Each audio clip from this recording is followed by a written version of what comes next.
School பிள்ளைங்களுக்கு ஒவ்வொரு rules உண்டு. அதாவது ஜூன் மாதம் ஸ்கூல் ஆரம்பிக்குதுன்னா ஃபஸ்ட்டு 6 மந்த்துக்கு வந்து ஒழுக்கு சாண்டலு, அப்புறமா ஸ்போர்ட்ஸ் ட்ரெஸ் அந்த மாதிரி தான் கொடுப்பாங்க. ஏன்னா ஸ்கூல் ட்ரெஸ்னால் ரொம்ப பிள்ளைங்க இதாகிட்டு வருவாங்க மழை டைமில் அப்படி சொல்லிட்டு 2 விதமாக யூஸ் பண்ண கொடுப்பாங்க. ஸோ 3 நாளுக்கு வந்து பார்த்திங்கன்னா ஒரு ட்ரெஸ்ஸில் போவாங்க. அப்புறம் 3 or 2 டேஸ்க்கு வந்து யூனிஃபார்ம் அந்த மாதிரி யூஸ் பண்ணுவாங்க. அதில் சாண்டல் தான் போடணும். ஷூ வந்து அலௌடு கிடையாது. ஏன்னா ரெய்னி சீசனுக்குனால ஷூ கிடையாது, ஒன்லி சாண்டல் மாத்திரம் தான் போட்டு போவாங்க. அதுக்கப்புறம் பார்த்திங்கன்னா 2வது அதே மாதிரி முடி வந்து பார்த்திங்கன்னா ரெட்டச்சடை தான் கம்பல்சரி. ஒத்தச்சடைலாம் போடக்கூடாதீங்க. சாட்டர்டே மாத்திரம் ஒத்தச்சடை போட்டுக்கலாம்.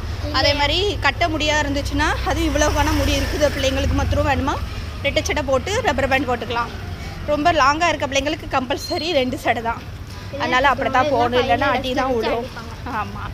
அதே மாதிரி கம்மல் வந்து பார்த்திங்கன்னா ரொம்ப ஒத்த பொட்டு தான் போடணும். தங்க கம்மல் தங்க பொருள் ஒன்றுமே போடக்கூடாது. நம்ம தமிழ்நாட்டில் உள்ள ரூல்ஸ் மாதிரி தான் இங்கேயும் உண்டு. சில விஷயங்கள் அப்படி.